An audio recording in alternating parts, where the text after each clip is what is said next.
Alors bonjour à tous, le documentaire que vous allez voir est unique.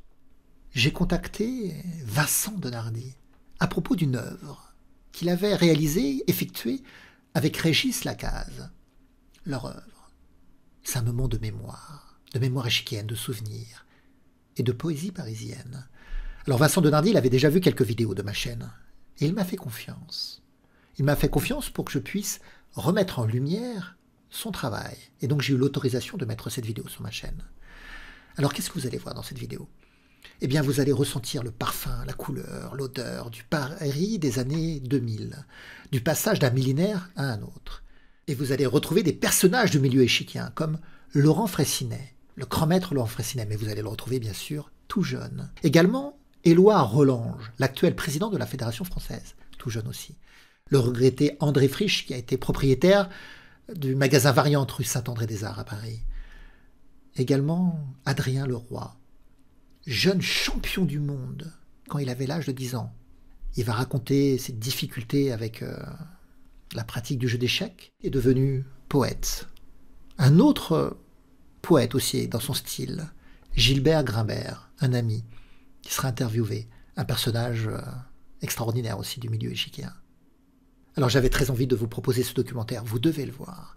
Mais comme je vous l'ai dit, c'est pas mon travail. Et c'est pour ça que les derniers mots que je vais prononcer, ce seront les noms des auteurs, Vincent Denardi et Régis Lacaze.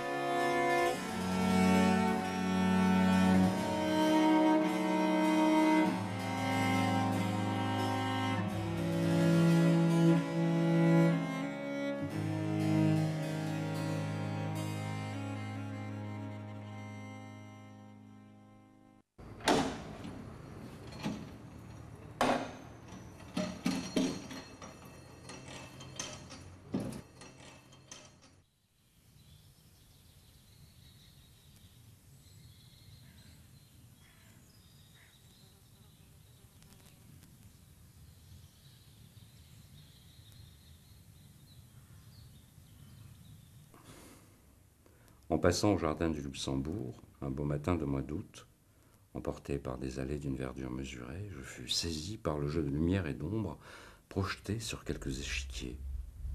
Multiples consciences du jeu, multiples vertiges des années passées à jouer, je ne savais toujours pas pourquoi ce précipice m'avait tant attiré. Peut-être une réalité complexe avait poussé l'enfant que j'étais, comme l'océan pousse le naufragé sur une île déserte. Enfant, je jouais avec ma mère au jeu de dames. Chaque partie était un rituel avant de s'endormir. Une histoire formelle, sans mots, sans visage, alimentait et renouvelait mes rêves. Et puis un oncle d'Italie m'a appris les règles du jeu d'échecs. J'avais 11 ans. Je me souviens de mon émerveillement devant chaque pièce, pion, tour, cavalier, fou, reine et roi. Et je me souviens de leur mobilité qui me surprenait. Et de leur variété de mouvements et de l'espace plus grand qu'au jeu de dames, 64 cases au lieu de 50. J'avais l'impression que le jeu était fait pour moi, c'était l'histoire de mon monde. On m'expliqua tout de suite l'origine des mots. Le fou en italien se dit alfiere, qui venait de l'arabe et signifiait éléphant, scacchi, de chat, et cela me renvoyait à des civilisations anciennes, et je voyais des champs de bataille, des intrigues de cour. Le jeu me paraissait l'expression cristalline d'un passé radieux et exotique. Le mot mat, mort en perse, me fascinait par son explicite force. C'était l'apprentissage par un jeu de miroir de la réalité. Je savais d'une manière diffuse, au fond de moi, que cette réalité, je la comprendrais un jour, sans aucun reflet. Ce balai incessant de pions, de pièces, mettait mon esprit en état d'apesanteur. Toute mon énergie pouvait se livrer à toutes sortes de combinaisons et était contrôlée par une loi juste et impitoyable, la réalité du mat. Je ne savais pas encore que je regardais au fond d'un coquillage. Cette expérience a duré longtemps, jusqu'à l'âge adulte, et je fus amené à rencontrer d'autres joueurs comme moi. Ce matin, je ne vois que des absents, des ombres autour de l'échiquier, et Je souhaite les retrouver, les connaître d'une autre manière. Je me demande aujourd'hui quels ont été leurs chemins, leurs nécessités et leurs espoirs, comme si je ne savais pas encore quels étaient les miens.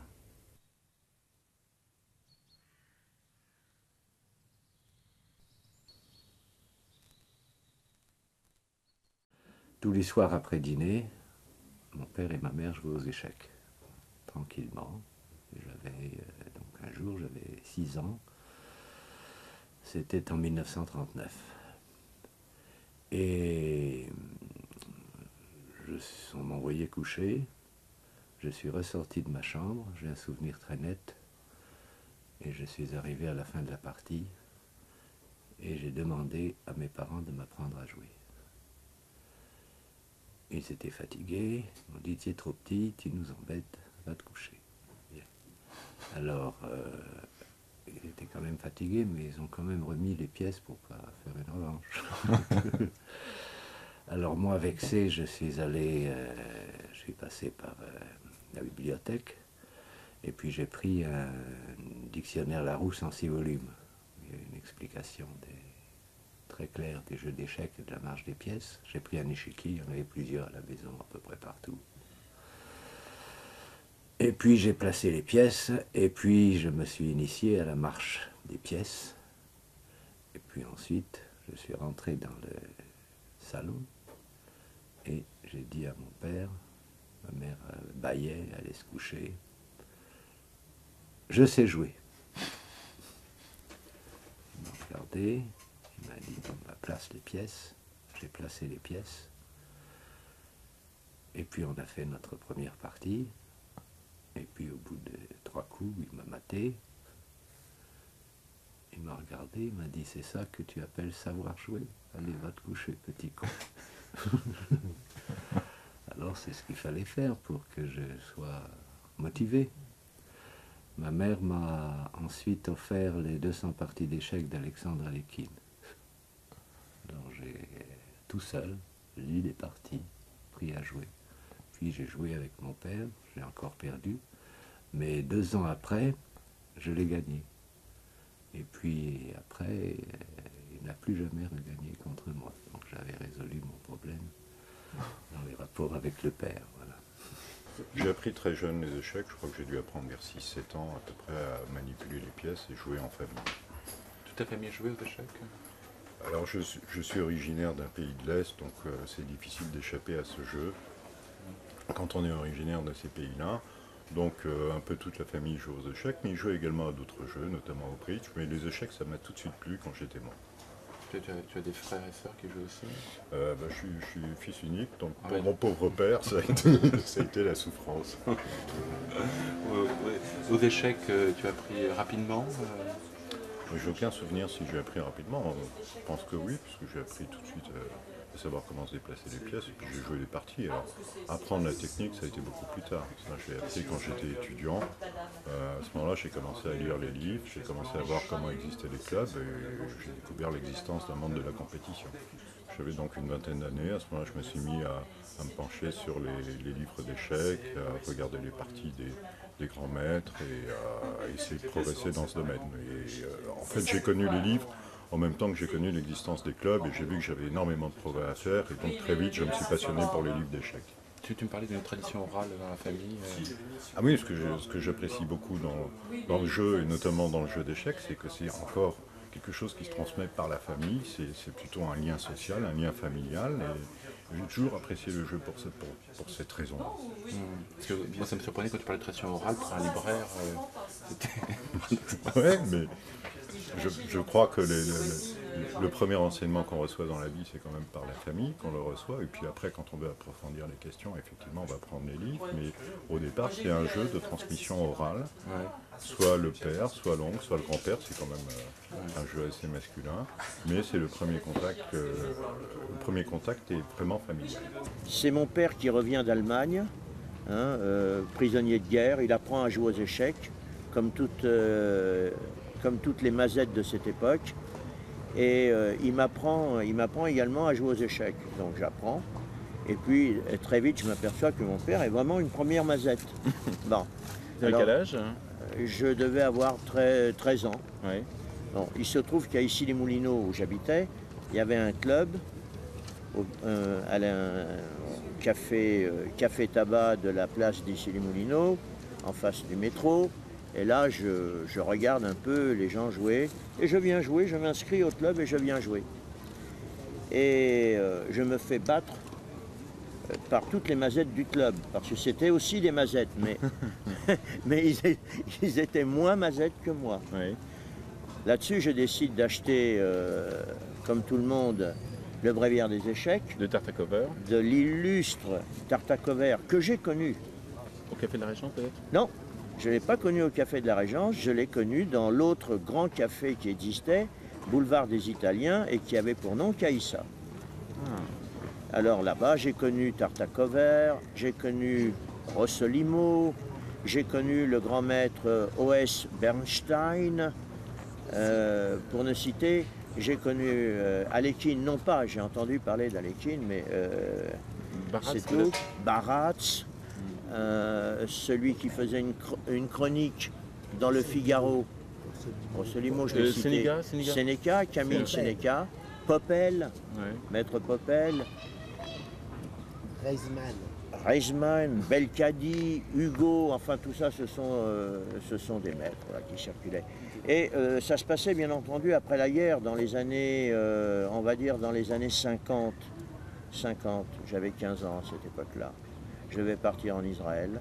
Je ne suis pas parti et j'ai commencé à m'intéresser comme ça, comme en pur amateur au jeu d'échecs. Donc le Bréviaire des échecs qui m'a amené très vite à un certain niveau et j'ai pu battre tous les joueurs d'Issy-les-Moulineaux et devenir le premier joueur d'Issy-les-Moulineaux. Aussi, hein.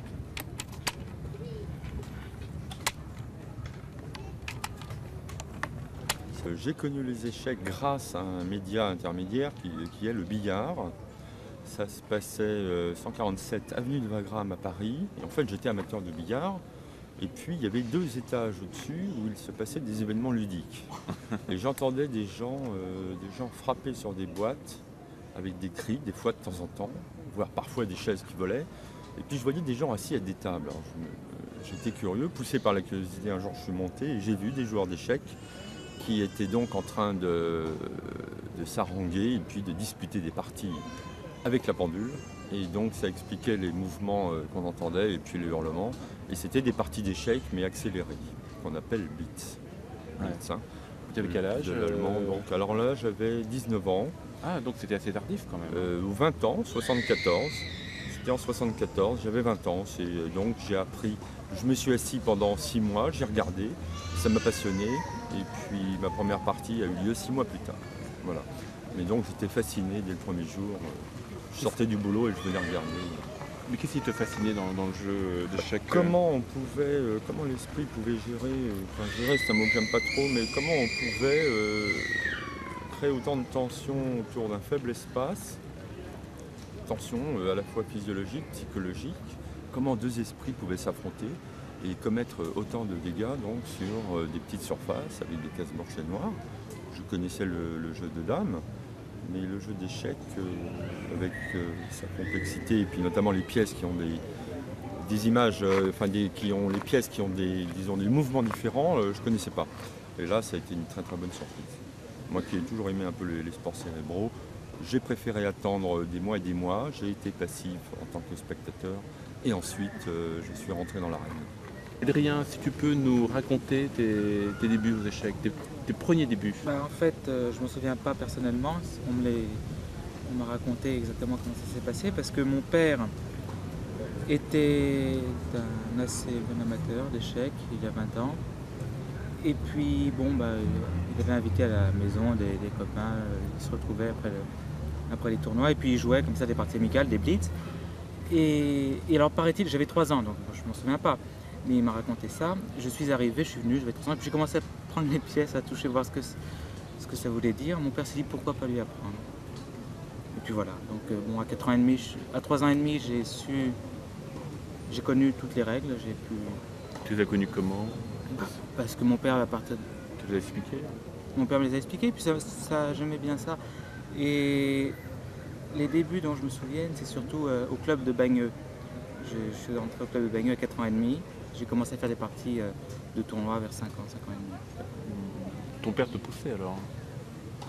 Il m'a poussé, ouais, et puis enfin, c'est un peu plus tard qu'il m'a surtout poussé quand on a décidé un peu tous les trois, ma mère, moi et mon père, de pourquoi pas prendre une voie assez particulière qui serait celle de s'en faire un métier, quoi, À 5 ans? Non, enfin ça a été décidé vers 6-7 ans. 6-7 ans, mais Ouais. c'était quand On m'a même... pas mis à l'école, j'étais allé à l'école maternelle et on m'a pas mis au CP, CE1, CE2, tout ça. Ouais, On a demandé une dérogation de la mairie parce qu'en principe c'est pas autorisé. ouais. Ma mère me donnait donc des cours, Ouais. je faisais ma formation scolaire, tandis que j'avais plus de temps comme ça pour travailler un peu les échecs. Et Donc travailler au début, comment, quand j'avais 7 ans, 8 ans, je travaillais peut-être 2 heures par jour. Et puis à partir de 12-13 ans, j'ai dû travailler assez fort quand même, assez 5-6 heures par jour, c'était soutenu. Mais ça s'est fait progressivement. Tu commençais à faire des tournois avant 10 ans, parce que Oui. tu as été champion du monde des moins de 10 ans. En effet, oui. J'ai commencé à faire des tournois vers 5 ans, ouais, 4 ans et demi, 5 ans, au club de Bagneux en fait. On faisait des tournois internes. Mais tu ne devais pas te sentir forcément à l'aise dans un milieu plutôt adulte, enfin même peut-être Adulte. plus jeune, mais Oui, bah, qui c'est te vrai, semblait quand même âgé quand même. Ouais. C'est vrai, oui. Mais bon. Tu avais des camarades, non, ou tu étais seul Oh, j'étais toujours un peu seul. De toute façon, je suis fils unique et puis j'ai été un peu à l'écart d'une voie normale, mais c'est normal. Enfin, Oui. vu que j'ai pas suivi le parcours scolaire, on peut se douter que c'est. Ouais. Et pour ta formation, est-ce qu'il y a d'autres joueurs d'échecs que ton père qui t'ont aidé Oui, alors par la suite, comme mon père n'a pas pu poursuivre un entraînement sérieux, j'ai été entraîné par Sébastien Luce, qui était un maître international français, un très bon pédagogue. D'ailleurs, c'est grâce à lui que j'ai monté des champions du monde des moins de 10 ans, puisqu'il m'avait accompagné, c'était en Pologne. Il m'avait accompagné en Pologne, il avait été une espèce de secondant, quoi. Et puis après, j'ai décroché un sponsor qui était intéressé, lui, il nous a dit, moi, ce que je voudrais, c'est voir un Français un jour champion du monde, remplacer Kasparov. Et donc, j'ai décroché ce sponsor qui m'a permis de suivre des cours d'échecs avec un très fort joueur, un grand maître, Lev Pologaevski, un grand maître russe. Qui vivait en France donc Oui, qui venait de s'installer en France. Oui, qui était parmi les meilleurs joueurs du monde à un moment donné. Oui, à un moment donné, oui. Et lui, t'as pris donc quand t'avais quel âge Après le championnat du monde des moins de 10 ans, donc vers 10 ans, enfin quand j'ai eu 10 ans et demi, 11 ans par là. Et on a travaillé, le contrat était sur 5 ans. Contrat entre qui Il m'entraînait, je veux dire. Mais un contrat entre... Un contrat entre le sponsor et... le sponsor et puis les heures de cours. Et donc, je le voyais 3 fois par semaine à raison de 4 heures par jour, à peu près, 3-4 fois par semaine. Et il m'a suivi pendant 2 ans et demi, 3 ans. Et puis alors, malheureusement, et c'est l'une des raisons pour lesquelles j'ai un peu décroché du jeu, il a eu une attaque cérébrale, une tumeur, je crois, au cerveau. Et alors, T'avais quel âge? J'avais 13 ans et demi, 14 ans. Oui. J'étais allé à Szeged en Hongrie pour le championnat du monde des moins de 14 ans. Et en venant de Hongrie, on a appris la nouvelle. Et donc ça m'a fait un choc, mais ça c'est une autre histoire déjà. Puis il a arrêté parce qu'il ne pouvait plus m'entraîner, puis il est décédé quelques mois après. Ça c'est autre chose déjà. Et t'as continué à... J'ai pas continué, à partir de ce moment-là, T'as tenté de chercher un autre entraîneur ou... Oui, on a essayé avec Anatoly Weiser, mais quelques mois. Et puis, de toute façon, je n'avais plus l'énergie, je n'avais plus la force morale pour vraiment endurer des conditions de tournoi très, très soutenues. Parce que, arriver à un niveau, quand même, il faut vraiment très concentré, très vigilant. Tu vas avoir un équilibre personnel aussi. Et maintenant, comment tu... Et maintenant, je suis retourné, donc après, quand j'ai arrêté les échecs, j'ai dû retourner dans un circuit scolaire. Je m'y suis pas vraiment déplu. Et puis finalement, j'ai encore abandonné. Bon, enfin. Mhm. Et puis là, j'ai repris les échecs, ça fait quelques années maintenant. Mais sans ambition réelle. Mhm. Je dis pas ça parce que c'est vrai, j'ai pas eu bon résultat. Enfin, j'ai pas créé une sensation en revenant dans le monde des échecs. Certaines personnes m'ont dit, tout le monde se demande si Adrien Leroy, tout ça va réussir à retrouver un niveau. Moi, sans ambition, je veux dire, j'ai pas. Ouais. C'était vraiment un moment important finalement le décès de ton entraîneur. Oui. Ça marquait vraiment Parce que c'était quand même quelques années de travail commun. Bah oui. Et puis même une sorte d'attachement. C'était un ami, hein. C'était pas uniquement un prof. C'était quelqu'un de très, très proche. Bah, en fait, j'ai commencé complètement par hasard parce que je jouais aux dames avec mon grand-père en vacances et je voulais m'inscrire à un club de dames donc dans ma ville dans ma ville natale qui s'appelle Dax. Et en fait, il n'y avait pas de club de dames et donc on m'a dit que les dames ressemblaient aux échecs. Et donc je suis allé m'inscrire à un club d'échecs et j'ai commencé complètement par hasard donc. Et le président du club m'a appris à jouer aux échecs et c'est vrai que ça m'a plu. Pas plutôt, je pense que c'est pas le jeu qui m'a plu, c'est juste il y avait des jeunes de mon âge, disons, avec qui je m'entendais très bien et c'est vrai que je pense qu'au début c'est plus ça qui m'a plu que le jeu en lui-même. Mais tu avais quel âge à l'époque ? J'avais 8 ans. C'est vrai que je m'entendais très bien avec les gens enfin les jeunes qui jouaient là-bas et donc c'est plutôt pour ça que j'y allais au début que pour autre chose. Mais après c'est venu parce que c'est vrai que je travaillais pas forcément beaucoup et j'ai eu très vite de bons résultats. Et donc c'est vrai que c'est assez encourageant. Et puis c'est vrai que le jeu me plaisait quand même. Donc j'ai continué pour ces raisons-là. Ta famille t'a poussé ? Pas du tout. C'était juste un loisir comme un autre. Je jouais au tennis à côté. C'est vrai que c'était assez sympa d'avoir un sport physique et un sport intellectuel à côté. C'est vrai que ça permettait une ouverture d'esprit. Et tes parents jouaient ? Ah, pas du tout. J'ai appris à jouer à mon père en fait. Donc ma mère n'a pas voulu apprendre et j'ai appris à jouer à mon père. Et donc voilà. Et ton niveau aux échecs est venu à progresser rapidement ? Mais c'est-à-dire qu'il n'a pas progressé rapidement. J'ai joué mon premier championnat de France à 10 ans, je me rappellerai toujours. C'était en 92 à Suzé-sur-Erdre et j'ai fini 47e. Donc au championnat de France jeune. Pardon. Et donc j'ai fini 47e sur 62 je crois. Et donc c'est vrai que ça m'a vexé, mais alors vraiment d'une façon horrible. Et c'est vrai que pour l'année d'après, je me suis entraîné toute l'année assez sérieusement avec des livres. Je faisais toujours tous les soirs. C'était plus par l'esprit de compétition que par le jeu en lui-même. C'est-à-dire ça m'avait tellement vexé d'avoir fini 47e alors que je pensais avoir une meilleure place. Et donc l'année d'après, j'ai fini second au championnat de France. Et c'est à partir de là où ça s'est déclenché. Et pourquoi tu pensais à ton premier championnat de faire une performance que tu étais convaincu d'avoir parce que je jouais avec mes copains et que je les battais simplement. Donc, donc je pensais, et puis en plus je commençais à battre les joueurs de mon club qui jouaient depuis longtemps, qui jouaient depuis 20 ans aux échecs. C'est vrai que je commençais à les battre. C'est vrai que c'était des retraités de 60 ans qui jouaient ensemble. Ils ne travaillaient pas du tout les échecs bien sûr, et donc ils jouaient toujours les mêmes choses ensemble. Et donc c'est vrai qu'il suffit de regarder un peu les échecs pour les battre. Et donc c'était vraiment pas dur, mais je ne m'en rendais pas du tout compte et je pensais que donc j'avais un bon niveau.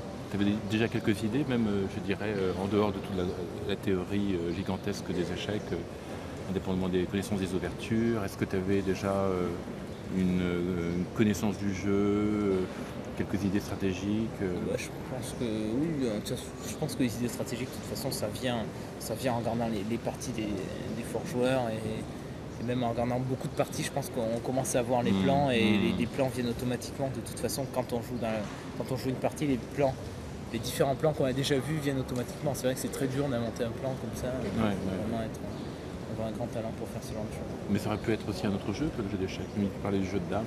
Ah mais je joue aux dames, mais il n'y avait pas de club de dames dans ma ville, donc c'est vrai que ça aurait pu très bien.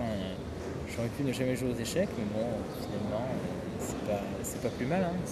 Mais tu as eu un intérêt particulier pour le jeu, pour la variété des pièces de toute façon, je suis un joueur. Moi, j'aime jouer à tous les jeux, donc j'ai toujours aimé jouer, jeux de cartes, tout.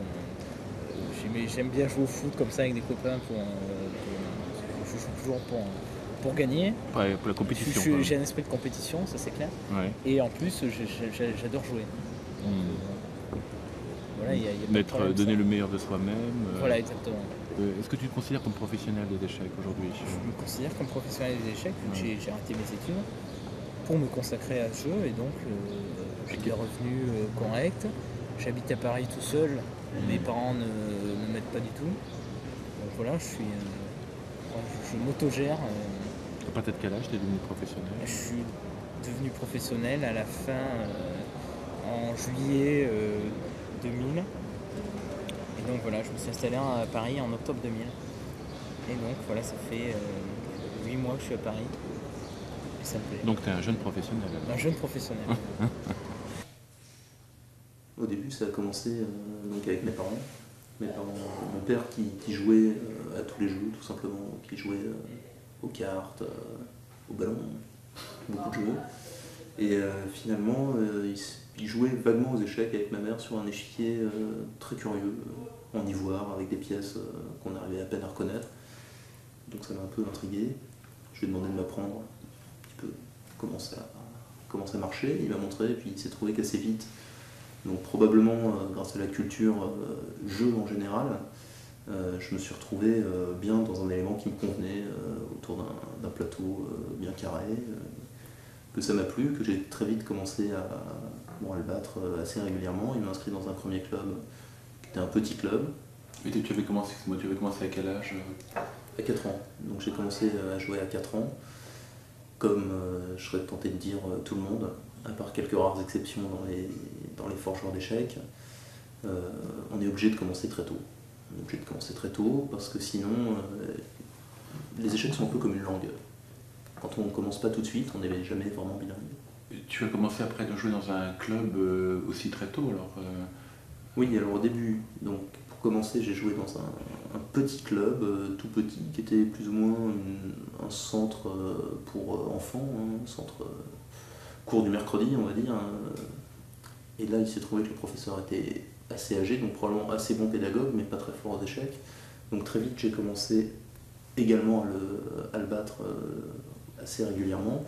Et là, mes parents ont eu la très bonne idée de m'inscrire au club de Caïssa, avec Madame Chaudet de Silan, donc, qui est un personnage majeur dans l'histoire des échecs français, clairement, qui a réussi à fonder le club historique, le club de référence, donc en reprenant un petit peu, je crois...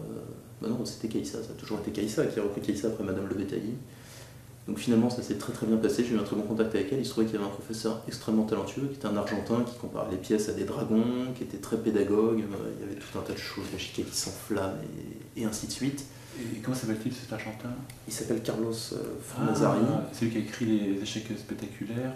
Avec Aldo Haïk. Oui, un ouvrage magnifique d'études et de parties extraordinaires. Oui, tout à fait, avec tout un tas de problèmes alternatifs sur le jeu d'échecs, avec des très belles parties d'attaque. C'était un attaquant féroce qui prônait l'attaque dans toutes les situations. Donc ça m'a un peu formé un style plus ou moins agressif. Il s'est trouvé par la suite que j'ai perdu ce côté agressif, à mon plus grand regret, pour aller vers des jeux plus positionnels et plus conceptuels. Tant pis. Mais quand tu avais 4 ans, l'intérêt du jeu, bon, évidemment, tu voyais tes parents jouer, mais est-ce que tu avais une envie de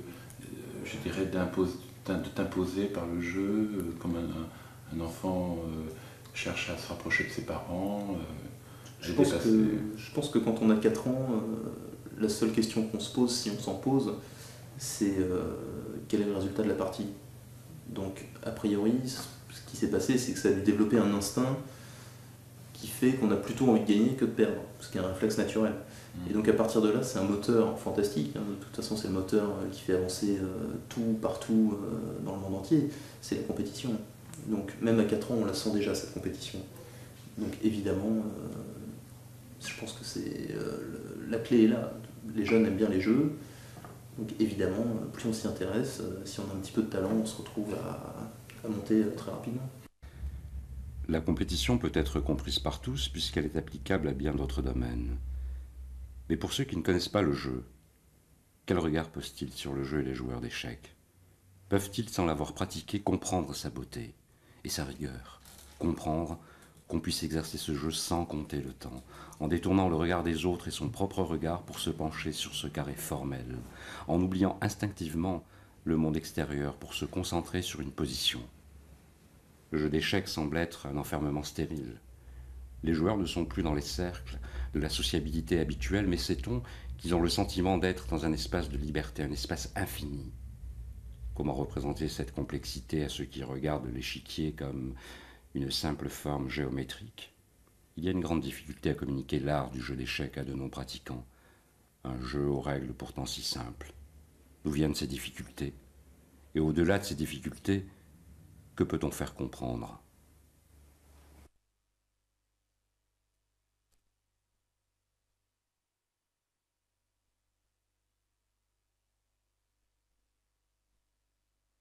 Tu me disais que qu'il y avait une difficulté pour parler du jeu d'échecs à ceux qui ne connaissent pas les règles et ni même l'effort intellectuel que ça demande pour comprendre le jeu. De toute façon, j'ai l'impression que c'est une barrière qui peut être infranchissable. Moi, je pense que parmi les gens qui connaissent pas le jeu d'échecs,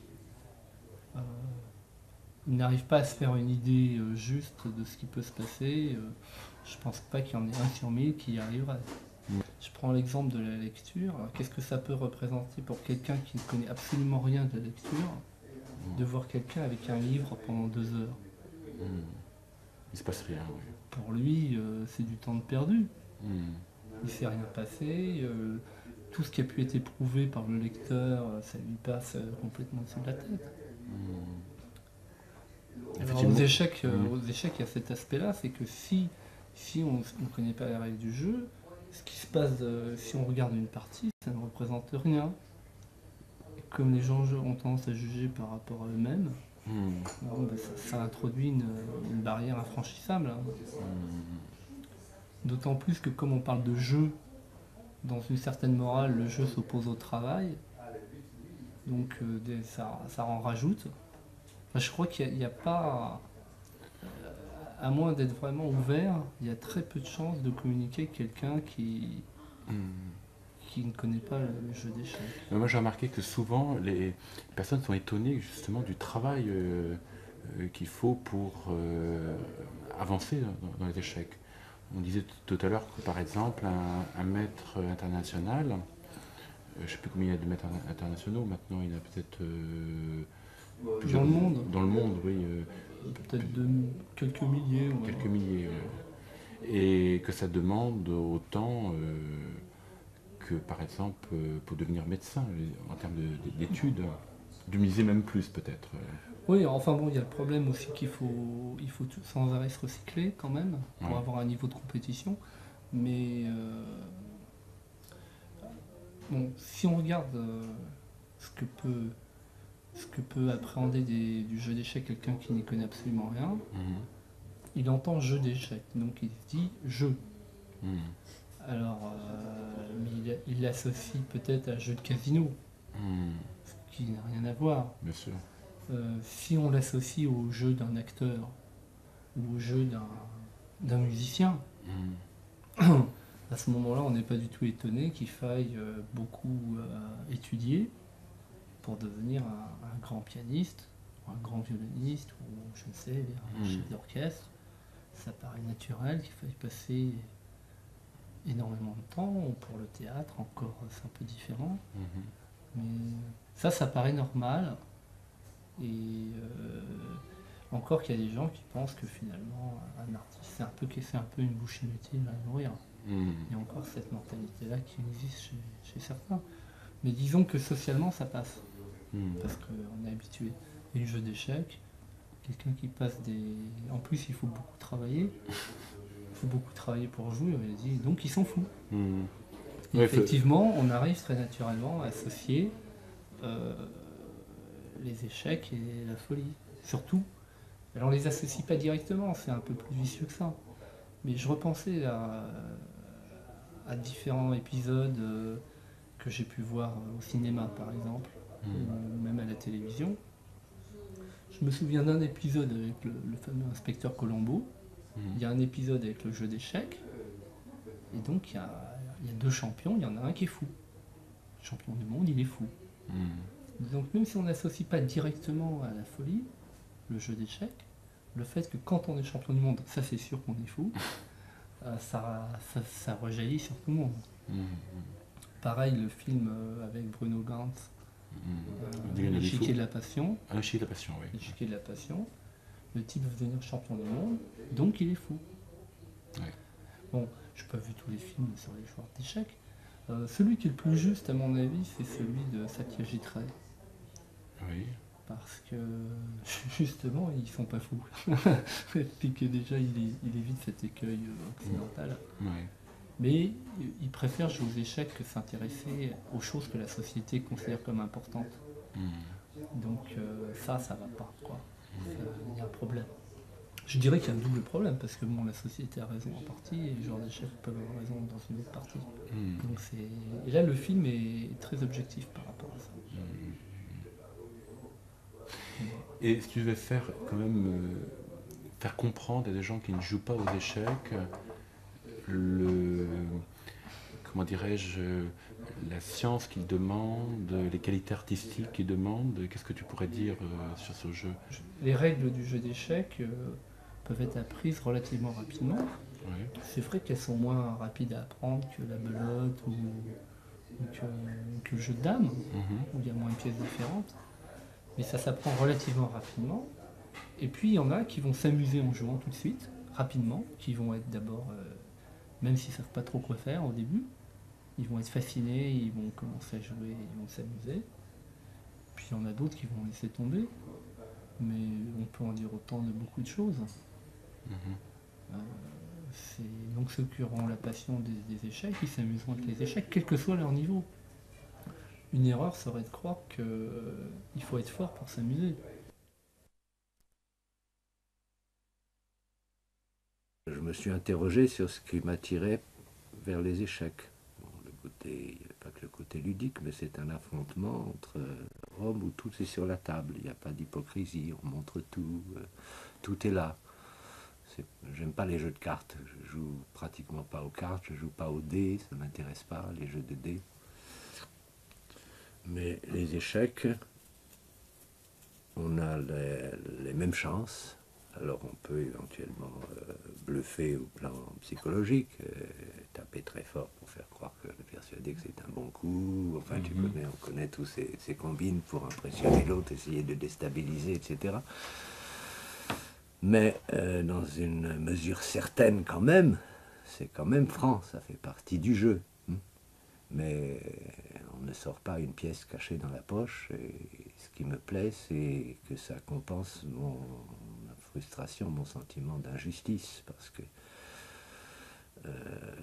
moi je me suis posé la question quand j'avais 7 ans, j'ai envie de vivre, c'est illégal, pourquoi? Les échecs te donnaient un modèle de réponse. Oui, parce que là, on est tous pareils, il y a l'égalité, on a les mêmes chances. Et tout est clair. Il n'y a pas de fortune, on ne peut pas avoir des droits du fait qu'on est le fils d'un tel, ou qu'on a des relations, ou qu'on a du fric, ou qu'on a des pièces de rechange, ou qu'on a ceci ou cela. On est à égalité. C'est pour ça que j'aime le rapport humain installé par le jeu d'échecs sur un échiquier. Alors là, on joute.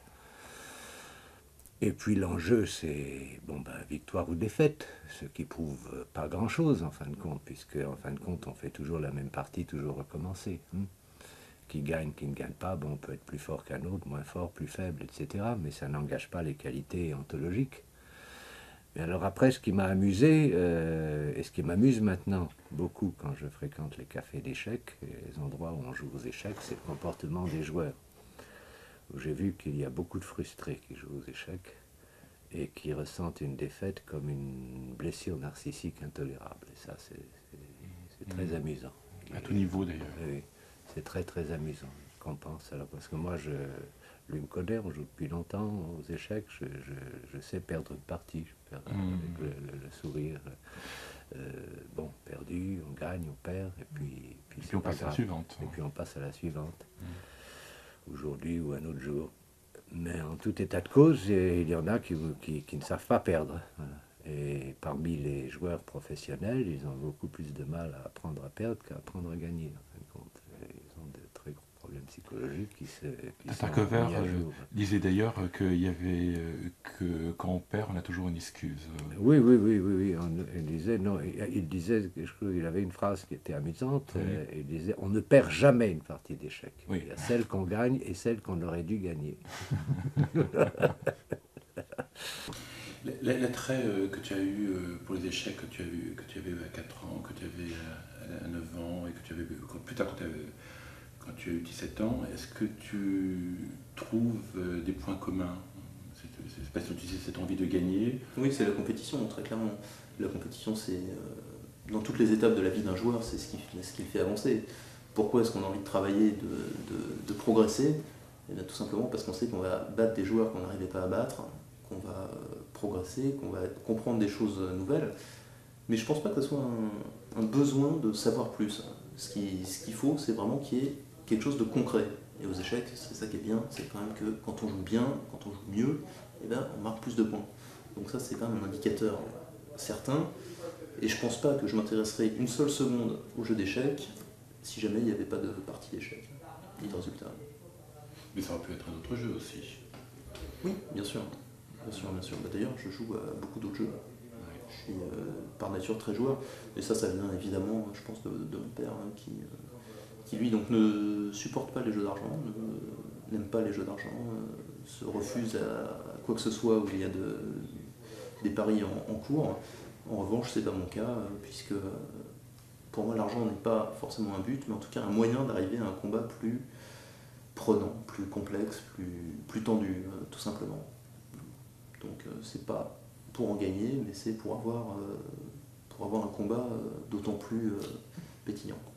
On met en avant les valeurs de l'attaque et on oublie qu'une partie se construit. Donc le joueur d'échecs est architecte de sa position avant d'être attaquant et destructeur de la position de l'autre dans la victoire. Il est d'abord constructeur de sa position. Et le joueur qui veut être destructeur sans être constructeur, il a déjà perdu. Il ne le sait pas, mais contre un joueur à partir d'un certain niveau, il a déjà perdu. Parce qu'on ne peut pas détruire une position bien construite. La seule chose qu'on peut faire, c'est construire mieux d'abord que l'adversaire. Donc c'est un peu comme si la première phase, l'ouverture, c'était un concours d'architecture. Et une fois qu'il y en a qui a construit mieux, il peut, à partir de cette position-là, essayer de détruire la position de l'adversaire. Et toute tentative de destruction d'une position bien construite est réfutable. Je me souviens, en parcourant les murs du caveau de la Bolée, de la magie des lieux dans les années 80. Ici, une photo de cette époque réunissant Aldo Haïk, premier maître international français, les Bolcheviks, un des meilleurs joueurs du monde de l'époque. Giffard, Villeneuve, Manouk et tant d'autres qui partageaient des nuits miraculeuses dans un lieu miraculeux, un lieu exigu où l'existence se déployait avec insouciance et sourire. Ces lieux avaient déjà été habités par d'autres, leurs noms peints comme si on voulait dessiner et retenir leurs ombres. Ces lieux et ces noms forment un seul personnage qu'on ne peut rencontrer que dans un présent imperceptible, un présent qu'on appelle esprit du lieu. Cet esprit du lieu très parisien par sa forme cosmopolite où les échecs étaient l'atout intellectuel. Ces lieux se sont reproduits à Paris, en Europe, jusqu'à leur essoufflement. Historiquement, ces lieux dans leur genre ont été créés et animés à Paris même.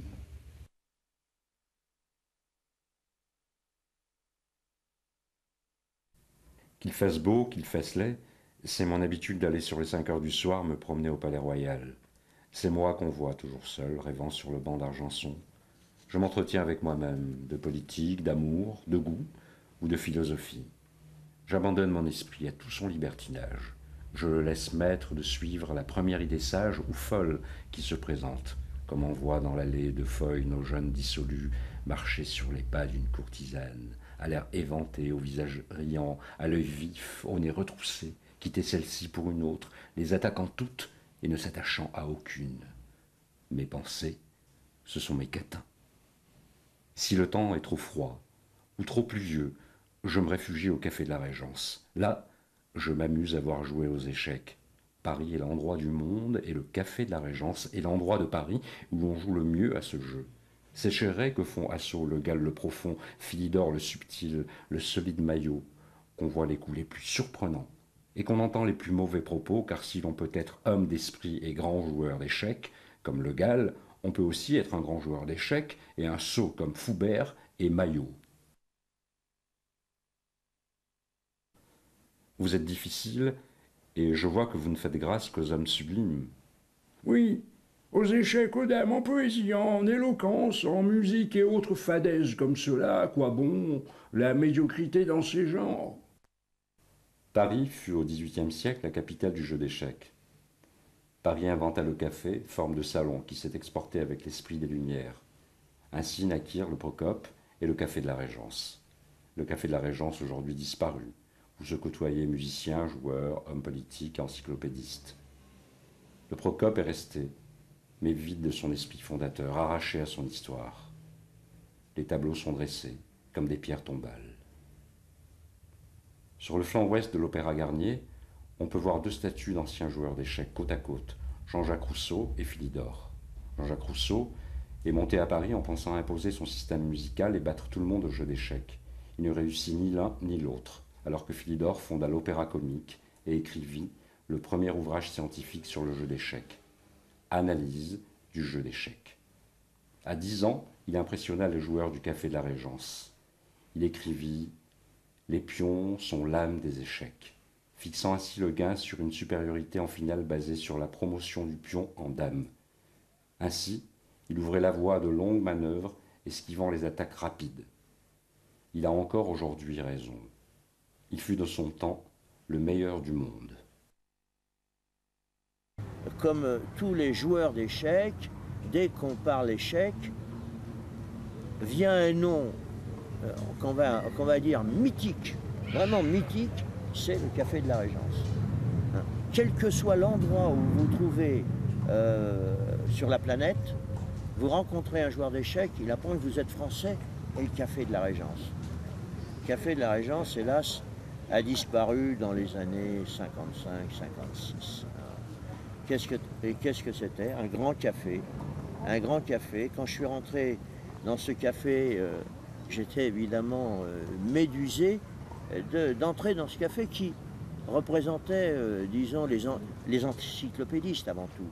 Voltaire, Diderot, d'Alembert, Rousseau, bien sûr. Ils se sont rencontrés d'ailleurs, là, Diderot et Rousseau, au Café de la Régence. Ils se sont rencontrés, oui. Très probablement, oui. Parce que les salons, évidemment, où ils étaient... Oui, il y avait alors de grands salons, des colonnes grecques, des tentures rouges, ces grands salons du 18e. Ces grands salons du 18e. Et lorsqu'on entrait sur la gauche, on découvrait la table où avait joué Napoléon. Alors, si on a quelques parties de Napoléon Ier, non, hein, où notamment il jouait très bien avec ses cavaliers, cavalerie napoléonienne. Bon. On a des parties qui sont restées dans l'anthologie des échecs, bien sûr. Ton premier contact avec le Café de la Régence? Alors, mon premier contact, c'est ça, c'est l'entrée dans un lieu mythique où il n'y avait que des tentures, et puis sans doute les fantômes de tous ces gens qui avaient fréquenté ce café, hein, et qu'on retrouve dans tous les livres.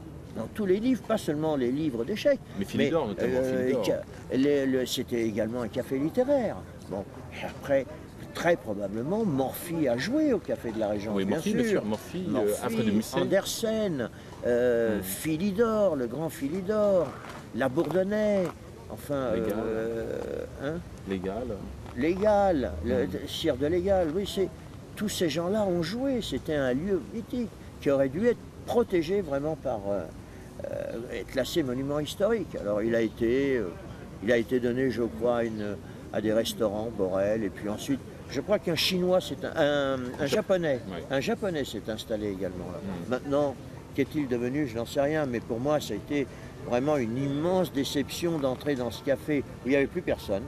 C'est simple, il n'y avait personne. Et pourtant, à cette époque-là, dans les années, quand je parle des années 52-53, il y avait à Paris vraiment une multitude de joueurs d'échecs qui se sont évanouis ensuite.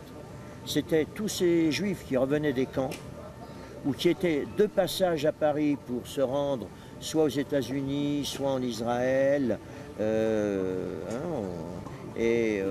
Donc, ils ne jouaient pas à la Régence, ils jouaient à Caïssa, boulevard des Italiens, qui était un grand café, et Caïssa disposait de 2 étages au-dessus du café, le café brasserie, et il y avait encore deux autres cafés extraordinaires. Un s'appelait le Café de la Renaissance, qui était situé près du théâtre de la Renaissance. Et je me souviens, le propriétaire, qui était un joueur d'échecs, dès que la clientèle théâtre arrivait, on allait jouer dans la cave qu'il avait aménagée. Il avait aménagé une cave. On descendait à la cave en attendant que le flot des gens qui venaient au théâtre,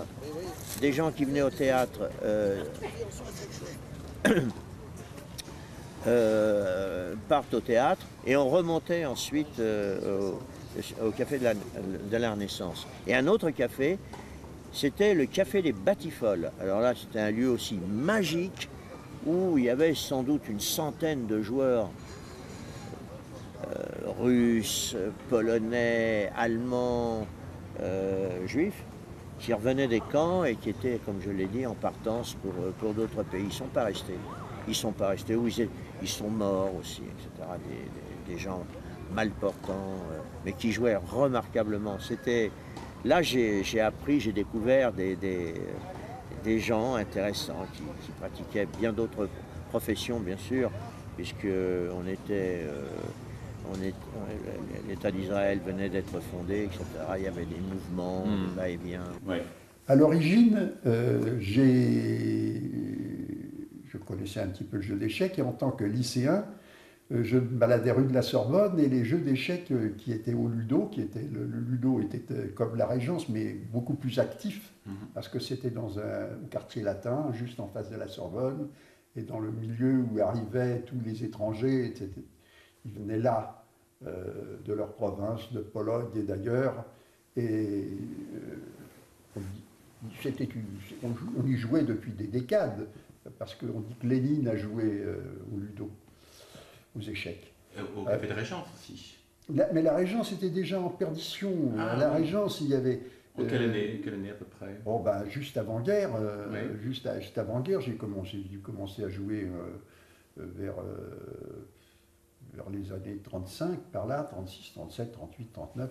Tant que le Ludo a marché, j'habitais toujours sur la rive gauche, tant que le Ludo a marché, j'y suis venu, j'ai joué aux échecs, puis j'y ai appris à jouer au poker, au tarot, etc. C'était un endroit où on jouait à tous les jeux. Il y avait des billards, c'est un endroit assez extraordinaire. Alors, à cet endroit-là, j'ai, pour ainsi dire, appris à connaître tous les étrangers, les Arméniens, les Juifs, et puis alors moi qui étais d'une famille très française, ça me paraissait tout à fait extraordinaire, tous ces gens-là. Et c'est là que je les ai connus.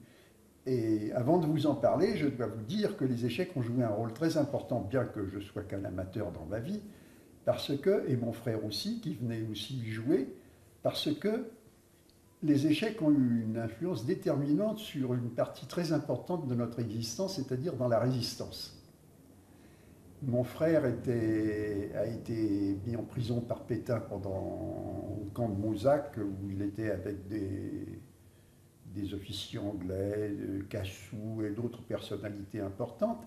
Et là, comme il jouait bien aux échecs et qu'il battait les officiers anglais, on lui a dit, écoutez, quand tu vas sortir avant nous, il faut que tu viennes travailler avec nous. Et c'est comme ça qu'il est devenu un chef de réseau important à cause de sa puissance aux échecs. Et là, c'est pour dire que les échecs,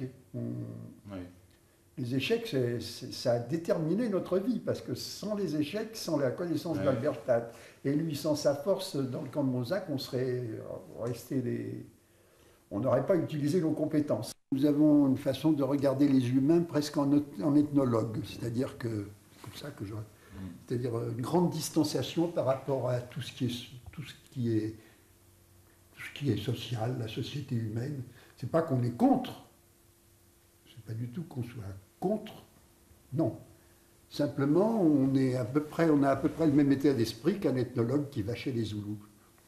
C'est-à-dire, on sait... Et votre fréquentation justement du milieu des jeux, ça vous donne pas une distance par rapport à... Ah ben ça a commencé comme ça, il y a eu une formation.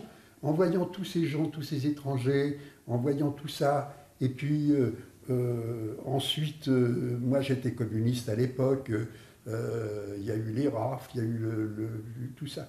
Et alors tout ça, ça nous a amené, après la plus grande distanciation, ça a été au moment de la guerre, quand je me suis aperçu qu'il y avait 40 millions de Français qui avaient un avis différent des 200 000 ou quelques... Et que partout, on se faisait, quand on voulait proposer de faire on se faisait rembarrer, on se faisait... Ah oui, alors, ça, il y avait une passivité par rapport à l'occupant. Vous savez bien qu'il y a eu de 40 millions de pétillistes et un certain nombre, 10 ou 15 000 résistants au début pendant un an. Ouais. On se faisait courir après, quand j'ai fait les premières actions dans Paris, on se faisait courir après. On ne pouvait pas faire grand-chose, on jetait des pierres dans les bureaux d'embauche, les bureaux d'embauche que les Allemands avaient mis. Et il fallait faire attention, les gens vous arrêtaient parce qu'ils disaient qu'ils allaient avoir des problèmes à cause de fous. Alors Tartakover s'installait à Caïssa, devant un échiquier. Il dormait généralement jusqu'au moment où un de ses clients, on va dire, entre guillemets, arrivait. C'était docteur Intel, docteur Intel, docteur Intel. Docteur Falk. Falk notamment, le docteur Falk, richissime collectionneur, arrivait et il faisait quelques parties avec le docteur Falk. Tout en lisant son journal. Oui. Il lisait son journal, Tartakover, mais c'était pas vexant, hein, c'est parce qu'on savait que c'était un grand maître. Il ouvrait son journal quand c'était pas à lui de jouer. Et quand l'autre avait joué, il abaissait son journal, faisait son coup, il reprenait son journal. C'était extraordinaire, moi je l'ai vu ça, je l'ai vu. Mais personne ne s'en offusquait, hein. Ça semblait tout... Il y avait un autre jeune russe, Tcherbakov. Ah, Tcherbakov. Alors Tcherbakov était le grand blitzer parisien qui pratiquement habitait le cercle Caïssa. Je me demande s'il n'y a pas dormi non plus. Et alors, il ne s'affrontait jamais avec Tartakover, bien entendu. Il respectait vraiment Tartakover, qui avait un charme et un charisme vraiment irrésistible. Hein. Même lorsqu'il a atteint les 75 ans et qui ne jouait pas aussi bien que lorsqu'il a pu, à une époque, défier le champion du monde. Bon, il faut rappeler que Tartakover était de la génération des Rubinstein, Capablanca, Alekhine, Bogolyubov, Réti. Des centaines de joueurs ont matché contre Tartakover. Tartakover, comment c'est passé? Donc il a eu un rôle pendant la Résistance? Oui, il a joué un certain rôle dans la Résistance. Il a pu communiquer à Londres par l'intermédiaire du jeu d'échecs. Les parties étaient codées. Je ne sais pas de quelle façon, mais je me suis laissé entendre dire ça absolument, c'est confirmé. Hein. Oui. Il vivait en France, il était en France et je crois qu'il était lieutenant, je crois, dans l'armée française, je crois. Mais je ne serai pas affirmatif à ce point, ou capitaine, on fait quelque chose comme ça. Mais en tous les cas, il est certain qu'il communiquait par l'intermédiaire de parties. Avec Londres, il y avait un code dans ces parties. Il avait un rôle peut-être différent de celui de Alekhine, qui lui avait un rôle qui était collaborateur. oui, il était connu en tant que collaborateur. Il aurait pu vivre, c'était peut-être en France le seul homme, disons, de cette époque-là, qui aurait pu vivre des échecs. Seulement Tartakover était un joueur de poker, un joueur aux courses, un joueur qui suivait les fameux chevaux, et il laissait pratiquement tous ses gains sur le terrain, sur le champ de course. Et malgré les nombreux sponsors, parce que il était admiré en France, hein. Il était très admiré, très soutenu par Madame Le Bay de Tailly, qui était la présidente du cercle Caïssa, qui le soutenait, qui lui donnait, qui le salariait pratiquement, indépendamment, comme je l'ai dit, de très nombreux clients, on va dire entre guillemets, auxquels il faisait le plaisir de jouer et qu'il l'arrosait, mais vraiment généreusement, on va dire. Généreusement, parce que c'était un être qui le méritait. On était fiers de pouvoir serrer la main de Tartacover ou d'assister à une partie de Tartacover. C'était, encore une fois, il faisait partie de ces 20 joueurs qui ont illustré les 50 premières années du XXe siècle. Tu peux nous dire quelques mots sur cette période de la Bollée où on te voyait passer des nuits à jouer C'est vrai que dans les années fin 70 à 83, on va dire de 76 à 83, j'ai fréquenté le caveau de la Bollée, qui était vraiment alors là le pinacle des joueurs nocturnes. On se réunissait pour boire des verres bien sûr, pour manger, et puis alors également pour jouer aux échecs. C'était un des rares endroits où on pouvait jouer la nuit et où on pouvait manger à 5 h du matin. Donc très souvent on se donnait rendez-vous là, et les copains, et puis des fois on se bourrait la gueule, des fois on jouait, et puis après ça continuait chez l'un ou soit chez l'autre. En tout cas, c'était le début de variantes, comme on dit, ou de cérémonies qui n'avaient jamais de fin, quoi. Des fois on passait 48 heures, on allait au restaurant, on s'endormir, on poursuivait des soirées, des journées. C'était la passion, quoi. La passion au détriment de beaucoup de choses, parce que je crois que ton travail, tu l'as. Il y avait effectivement des problèmes, j'ai eu des problèmes effectivement avec des boulots, notamment je travaillais à la banque. Je passais minuit, donc je jouais, donc je dormais très peu, et c'est vrai que personnellement j'ai eu pas mal de déboires professionnels, mais bon, on va mettre ça sur... Sentimentaux aussi Sentimentaux également, il y a eu beaucoup d'aventures en fait dans ce monde, et on va dire que c'était à mettre sur...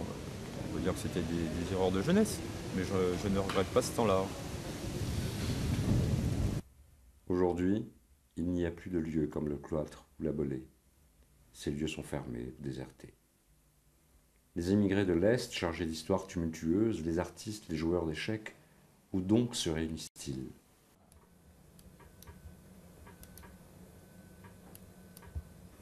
C'est un grand maître là, je joue un grand maître, vous savez, bizarre. Il s'appelle Bizarre le grand maître? Ouais. C'est bizarre. Comme c'est bizarre, hein. Il n'a pas l'air trop paniqué, quand même, le grand maître, hein, mais... Non, il n'a pas l'air paniqué. Pourquoi devrait-il paniquer d'ailleurs? Parce qu'il est mal au temps. Non, il est mal au temps, ça c'est sûr.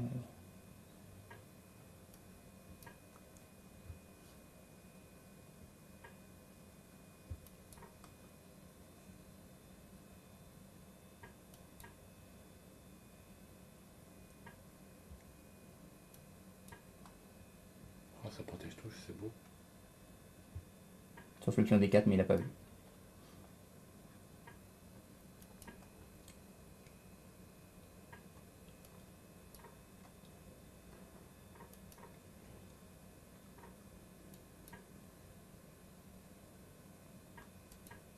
T'as pas vu le cavalier prendre? Ah ouais, cavalier prend quoi? Ah ouais, prend tout. Ouais. Il est tombé, bah, j'ai vu le temps quoi. Je suis à 2172. Bravo. Je suis comme lui, tiens. En une aussi. Hein. Ouais. Mais mon record c'est 2370. À cette vitesse-là, il faut essayer de surprendre l'adversaire, de jouer des coups Ouais. inattendus. Bah, là, par exemple, il m'a joué un coup de... Inattendu, voilà.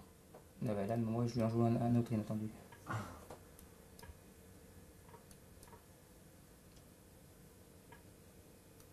T'as joué là aussi un coup inattendu.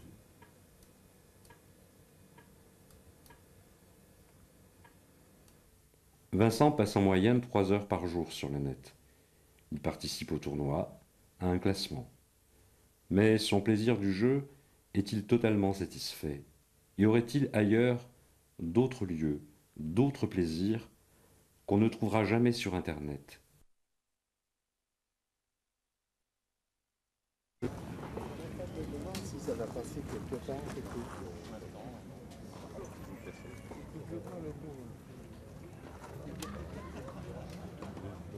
Ça marche, j'accepte. Rien de vicieux là-dedans. Il a fait pire. Regardez-moi un peu là. Hein? N'exagérons rien. Qu'est-ce qu'il est vicieux. Qu'est-ce qu'il est vicieux. C'est pour ça que t'as pas de copine. L'enfoiré. Voilà.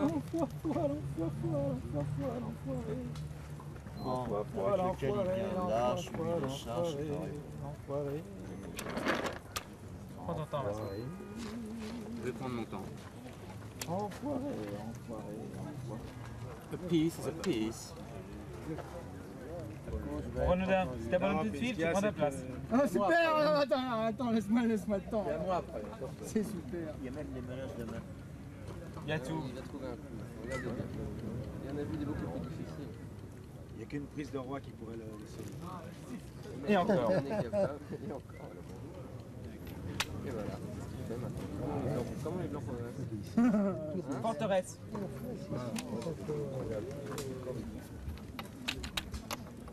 Pardon.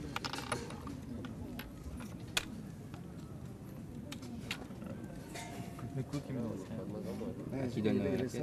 Le cri qui tue. Et abandonne, ce sera plus correct. Ce sera plus correct d'abandonner.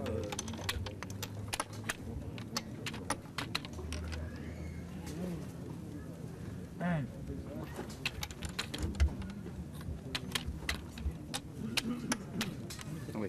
Ça vous êtes chiant parce que regarde.